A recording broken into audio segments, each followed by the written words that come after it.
안녕하십니까, 쇼킹부동산입니다. 4월 16일 멤버십 영상을 공개합니다. 영상 주제는 생존에 필요한 월세 100만원 받는 4가지 방법입니다. 저희 구독자분들 중에서도 월세 수입이 꾸준히 들어오는 것을 희망하시는 분들이 분명히 계실 겁니다.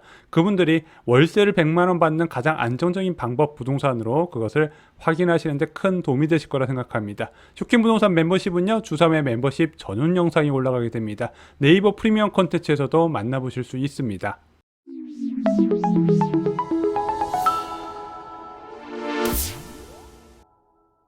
안녕하십니까, 멤버십 가족 여러분. 오늘은 화요일이죠. 두 가지 소식을 준비했습니다. 첫 번째, 긴급 점검. 지금 금융시장 상황이 심상치가 않죠. 그에 따라서 어떤 식으로 대응할지 한번 정리를 드렸고요. 두 번째, 100만원 월세 받는 법에도 한번 정리를 드려보고자 합니다.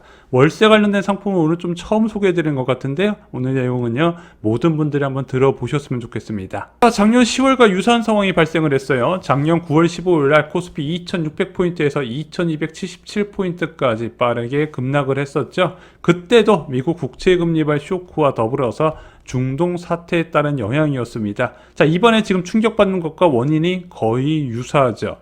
자, 이때 멤버십 회원분들께 강조드렸던 거, 보통 무주택자들의 내 집 마련은 겨울이더라. 왜? 이때 전세 만기가 있으니까. 자, 내 집 마련 실소자한테 1,000원의 기회가 왔다. 그동안 너무 올랐는데 겨울 비수기를 앞두고 기회가 왔더라. 봐라. 9월달, 8월달에 3,800건이었던 거래량이 1,800건까지 반토막 났다. 그러면은 급매가 당연히 나올 것이고 실제 급매가 많이 나왔습니다. 그래서 아무리 늦어도 1월달까지 가계약금을 입금하라고 말씀드렸고, 그 1월 이후에 시장은 빠르게 회복 중이었죠.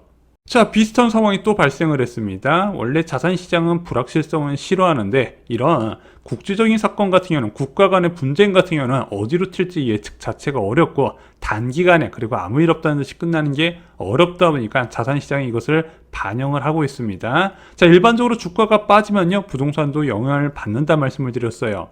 자, 그럼 어떻게 해야 되나요? 나 이번에 가계약금 넣었는데요, 이미 매수했는데요, 기다리면 됩니다.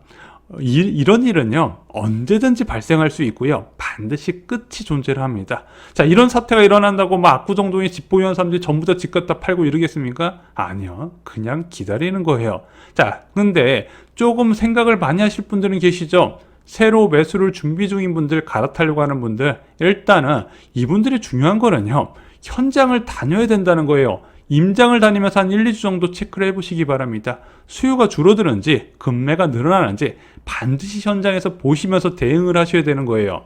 자, 지난 영상에서 강조했지만요, 멤버십 영상에서 전세 매물이 줄어드는 봄 시즌입니다. 시장이 충격을 받는 강도가 작년 10월 이후 겨울과는 좀 달라요. 왜? 일단은 전세 가격이 꾸준히 올라가고 있지 않습니까? 그래서 급격한 하락이 나올까? 그렇게 보진 않고요. 없던 급매가 나오는 수준이 될 겁니다. 그래서 여러분, 열심히 지금 부동산 알아보신 분들, 수요가 증가하기 때문에 약간 머뭇머뭇 하시는 분들 많이 계실 텐데, 지금 상황에서는요, 일단 한 1, 2주 정도 관망하시다가 WTI 기준 국제유가가 80불 밑으로 안착하면, 70불대가 되면은요, 그때 나와 있는 급매 잡으시면 됩니다.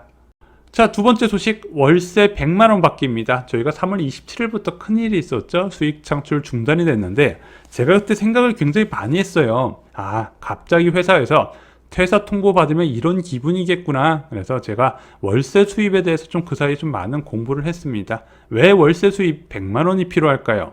자, 부동산 투자는 두 가지로 나눠서 접근이 됩니다.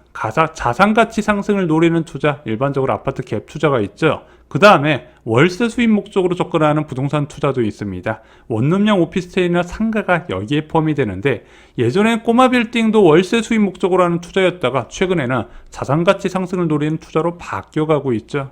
자, 30대 분들과 40대 분들은요, 자산가치 상승 목적으로 투자하는 게 맞습니다. 그래서 저희가 계속 강조드렸던 거, 모든 아파트는 10년 뒤면 무조건 오르게 돼 있다. 그래서 아파트 지역에 따라서 차이는 있겠지만 10년 뒤면은 아파트 가격이 오르는 게 아니라 화폐 가치 하락이기 때문에 가격은 뛰어 있을 것이다.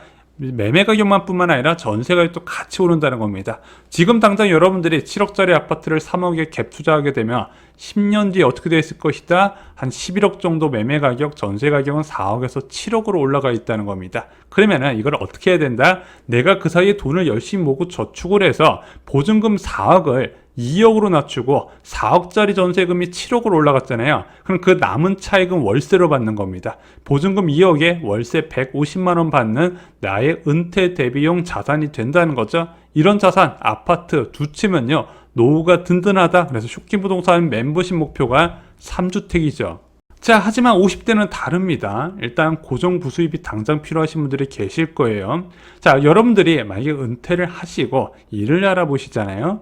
아마 제시받는 월급 대부분이 월 200에서 250만 원일 겁니다. 자, 200에서 250만 원, 지금 4인 가족 숨만 쉬어도 나가는 돈이에요. 근데 요즘 이제 결혼을 늦게 하고 첫 출산이 늦어지다 보니까 은퇴 시점에 자녀가 중고등학생인 경우도 많거든요.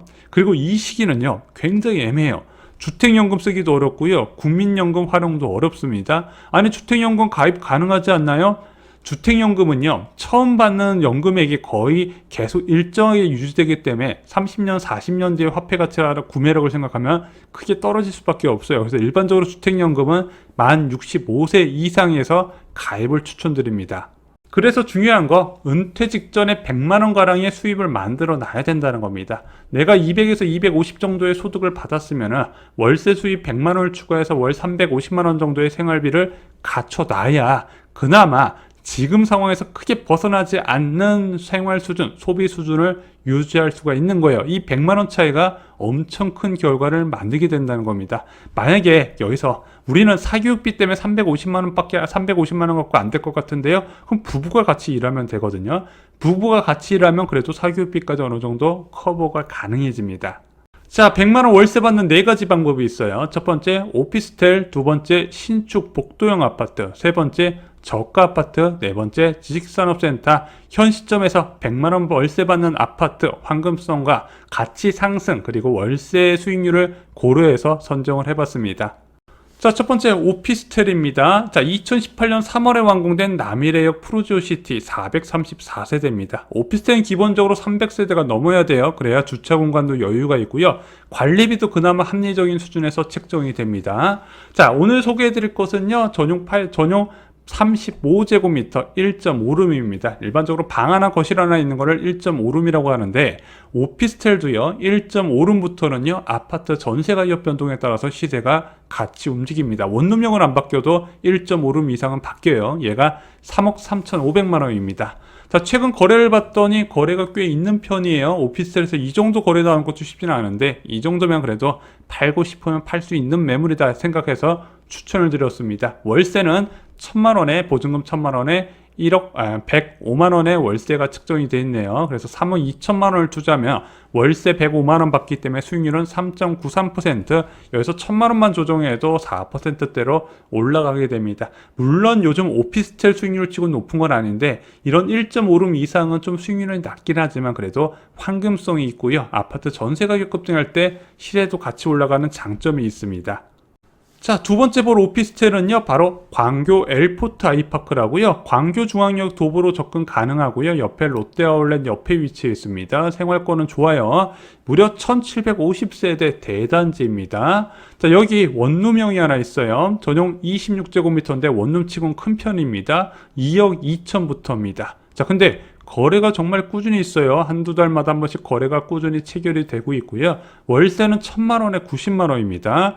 2017년 이후에 아시다시피 주택 수에 따른 규제가 강화되면서 제일 먼저 죽은 시장이 원룸 오피스텔 분양 시장입니다. 그 이후에 아예 씨가 말라버리고요. 그 다음부터는 전세 가격이 올라가면서 주거용 오피스텔 이런 것들이 많이 공급이 되다 보니까 원룸 오피스텔은 그 이후부터 공급이 폭삭 주저앉으면서 월세 수익률이 갈수록 올라가고 있습니다. 그래서 여러분들이 이 오피스텔을 2억 1,000만 원 주고 사게 되면 월세는 90만 원, 수익률이 무려 5.14% 나옵니다. 그래서 찾아보면은 월세 수익률 5%대 나오는데 꽤 많이 있어요.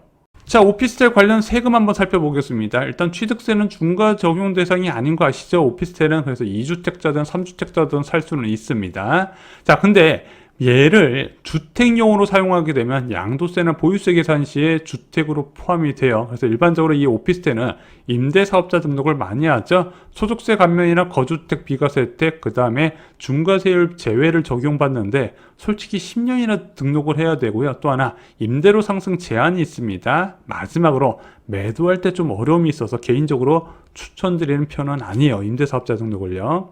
자, 두 번째 신축 복도형 아파트 살펴보겠습니다. 금정역 인근의 평촌 어바인퍼스라고 저희가 일반 영상에서 많이 다뤘죠. 3,850세대고요. 2021년 완공된 신축 매모드급 단지입니다. 자, 여기 17평 살펴볼 거예요. 거실경 안방 하나, 그 다음에 작은 방 하나 위치해 있는 예전에 신혼 살림 많이 시작했던 평형인데 얘가 지금 4억 1천만 원부터 시작입니다. 자, 황금성은 굿입니다. 뭐 한 달에도 두 건씩 거래되고 있어요. 거의 현금과 같을 정도로 거래량이 많이 유입되는 단지입니다. 요즘 이런 소형 아파트의 수요가 많이 늘어난다 말씀드렸죠. 딩크족이 늘어나면서. 자, 월세는 보증금 5천만 원에 한 100만 원 정도가 나옵니다. 그러면 아까 4억 1천만 원의 매매 가격이라고 말씀드렸잖아요. 보증금 5천 제외하고 3억 6천만 원 투자에 월세 100만 원, 수익률은 3.33%가 나옵니다. 아니 지금 은행 정기예금 이자가 3.6%인데 3.33% 별로인 것 같은데 일단 이런 아파트는요. 그렇고 오피스텔 대비해서 수익률이 그렇게 높지는 않은데 장점이 있어요. 황금성, 또 하나는 집값이 오를 때 같이 올라가는 특성. 25평, 33평 올라갈 때 이런 복도형 아파트도 같이 올라가더라고요. 자, 수익률 측면에서 좀 더 나은 평촌 자이 아이파크 살펴보겠습니다. 1호선 안항역에서 좀 비역세권에 위치했지만 신축 대단지 아파트예요. 자, 평촌 자이 아이파크 전용 39제곱미터 17평이요. 3억 5천만 원이 안 됩니다. 자, 여기 황금성 봤더니 굿이에요. 한 달에 뭐 2건, 3건씩 거래되고 있습니다. 거의 현금과 다름없는 아파트고 월세는 4천만 원에 100만 원이 책정되어 있습니다. 그럼 3억 1천만 원 투자에 월세 100만 원 받을 수 있네. 수익률이 무려 3.87%나 됩니다. 특히 얘도 고점 대비 하락폭이 커서요. 나중에 집값 상승 흐름이 됐을 때 월세 수입뿐만 짭짤한 월세 수입뿐만 아니라 바로 시세 차익 기대까지 같이 얻을 수 있을 것으로 예상이 됩니다. 자, 세 번째 100만 원 월세 받을 만한 소형 저가 주택 바로 동탄역 포레너스 하나의 예시로 들어드리는 겁니다. 생각보다 요즘 아파트가 월세 투자 목적으로 나쁘지 않아졌어요. 자, 동탄역 포레너스는 1316세대 동탄 2신도시에서 가장 가성비가 좋은 곳이죠. 여기 25평이 5억 4천만 원부터 시작입니다. 자, 얘는 황금성이 어떨까요? 뭐 나쁘지는 않습니다. 뭐 그래도 두세 달에 한 건씩 거래가 되니까요. 월세는 3천만 원에 130만 원 정도 책정되고 월세 거래가 꽤 많이 있습니다. 요즘 이런 식으로 직장인 밀집 지역 중심으로 해서 월세 거주자들이 많이 있더라고요. 상급지에 집 한 채 마련해 놓고 직장 근처에 월세 거주하는 사람들 꽤 많이 있습니다. 자, 5억 1천만 원 투자에 월세 130만 원, 수익률은 3%가 나옵니다. 에게 3% 말씀드렸죠. 아파트는 임대 수익률뿐만 아니라 고점 대비 하락률 마이너스 22.8%랑 괜찮은 거 월세도 받으면서 자산가치 상승도 노릴 수가 있는 겁니다. 금리 인하 시기에 원룸형 오피스텔은 수익률은 좋지만 나중에 집값 올라갈 때 좀 소외될 가능성이 있다는 거죠. 그래서 어떤 곳에 비중을 맞추냐에 따라서 선택하는 부동산이 달라지게 되는 겁니다. 그래도 예금에 넣는 것이 낫지 않나요? 뭐 보유세니 취득세니 게다가 수익률 계산해 보니까 세금도 신고해야 되고 별론 것 같은데 현재 금리가 영원하다고 생각하는 거 아니죠? 자, 2022년 11월에 5%였던 예금금리가 작년 10월 달에 4%로 뚝 떨어졌습니다. 그 다음에 현재 3.6% 떨어졌는데 아마 연말이나 내년 초 되면 금리 인하한다고 또 떨어지겠죠? 자, 금리가 낮아지고 이런 수익형 부동산을 찾으면 늦는다 말씀을 드렸습니다. 무엇이든 부동산은 금리 고점에 움직이는 거예요. 자, 방금 말씀드렸던 아파트 단지 제가 봐도 괜찮은데요. 취득의 단점이 있습니다. 일단 얘는 주택수에 포함이 돼요. 1주택자가 사는 건 문제가 안 되는데 2주택자부터는 중과세율이 적용됩니다. 임대사업자로 회피할 방법도 없어요. 또한 만약에 1주택자가 추가로 2주택을 샀는데 기존 주택 처분할 계획이 있으면 또 곤란해져요. 왜? 비과세 요건 충족에 문제가 생기더라. 물론 보유세 부담은 크지 않거든요. 낮은 공시가격 영향에다가 지금은 뭐 종합부동산세를 워낙 이제 거의 세부담이 없을 정도로 개편해놔서 문제는 되지는 않습니다. 하지만 아파트 주택수를 늘린다는 부담은 분명히 있죠. 자, 네 번째 지식산업센터입니다. 지식산업센터하고 이 도시형 생활주택 그리고 생활형 숙박시설은 상담 때마다 많이 접수되거든요. 손해본 분이 너무 많아요. 상담하다 보면 저까지 우울증이 올 것 같아요. 자, 일단은 가장 큰 문제는 세 가지예요. 수요가 없는 곳에 너무 비싸게 그 다음에 대량으로 공급했더라. 솔직히 이 충격은 좀 오래 갈 겁니다. 그래서 수익형 부동산은 일반적으로 분양으로 접근하면 안 된다 말씀드렸어요. 완공하고 나서 한 2, 3년 정도 지나면 지 가격 찾아가거든요. 그때 조금씩 알아봐야 되는 게 수익형 부동산입니다. 상가든 지식산업센터든요. 자, 관심을 가진 지식산업센터는 딱 두 곳입니다. 문정동 법조타운과 성수동역 주변, 예전에 한번 영상에서 제작했었죠. 그것도 도보 5분 이내에 끊어야 되는데 솔직히 요즘은 5분도 길다고 얘기 나와요. 자, 월세 100만원 받을 만한 지식산업센터, 문정역 인근의 문정역 SKV1이라는 이제 조금 크지는 않지만 문정역과 바로 연결되는 지식산업센터가 있습니다. 여기 전용 면적 10평짜리가요 한 매매 가격이 3억 8천 정도 됩니다. 이 정도 사무실 공간 나오거든요. 한 4명, 많으면 5명까지도 근무 가능할 것으로 보여지는데 이 정도 근무 인원을 할 수 있는 사무실이 생각보다 많지 않아요. 그래서 수요가 좀 꾸준한 편입니다. 월세는 한 보증금 1,000만 원에 100만 원이 책정돼요. 그럼 3억 7천만 원 투자의 월세 수익률, 월세가 100만 원이 늘어나오는데 수익률이 별로예요. 3.24%밖에 안 되네. 근데 인근에 SKV1 2차가 입주 중인데 대부분 10평으로 구성되어 있습니다. 그래서 세입자 구하는 게 쉽지 않을 수도 있어요. 그래서 조정은 반드시 할 필요가 있습니다. 그래서 수익률을 좀 올려야 돼요. 지식산업센터도 가격이 오르나요? 일단 임대료는 주택보다 덜 오르는 편입니다. 확실히 주택 관련 월세가 많이 올랐어요. 그래서 지식산업센터는 뭐 굉장히 천천히 올라간다 이렇게 보시면 될 것 같은데 얘가 저금리 때 은근 매수 수요가 좀 있습니다. 저금리 때 부동산 시장이 과열되면 주택 수요에 대한 규제가 강화되고 예금에 대한 불신이 커지다 보니까 임대소득에 대한 수요가 늘어나거든요. 특히 고령화 시대에. 그때 지식산업센터도 지금은 없지만 입지가 좋은 곳은 수요가 들어올 것으로 저는 보고 있습니다. 자, 오늘 월세 받는 4가지 상품을 정리드렸습니다. 오피스텔 남일해용 프루지오시티 1.5룸이고요. 수익률 4% 말씀드렸습니다. 광교역 엘포트 아이파크 수익률 5.1%, 투자금 2.1억을 소개해드렸습니다. 둘 다 황금성은 오피스텔 치고는 나쁘진 않아요. 자, 신축 복도형 아파트 평촌 어바인퍼스트 수익률 3.24%, 평촌 자이 아이파크 수익률 3.87%, 자이 아이파크가 더 괜찮다 말씀드렸고 이런 유사한 매물도 한번 여러분들이 찾아보시기 바랍니다. 저가 아파트 동탄역 포레노스 25평 월세 130만원 받을 수 있고 투자금 5억이고요. 수익률은 3.12%인데 고점 대비 20% 넘는 하락률 덕분에 저금리 상황에서 매매 가격 상승도 기대할 수 있다 말씀드렸습니다. 마지막으로 지식산업센터 SKV1 1차 전용 10평 수익률 3.24%로 불만족스러워서 꼭 매매 가격 조정이 필요하고요. 월세 100만원 정도 책정된다 말씀을 드렸습니다. 자, 오늘 준비한 소식은 여기까지였습니다. 월세 100만원의 중요성 다시 한번 강조를 드리고요. 50대 분들은 한번 제가 추천한 것만 보시는 게 아니라 한번 이런 식으로 접근하시면서 월세 수입도 괜찮고 자산가치 상승도 괜찮으면서 황금성까지 고려한 선택을 해보시기 바랍니다. 자, 고정 댓글에 상담 신청 확인하시고요. 오늘 준비한 소식 여기까지 마치겠습니다. 감사합니다.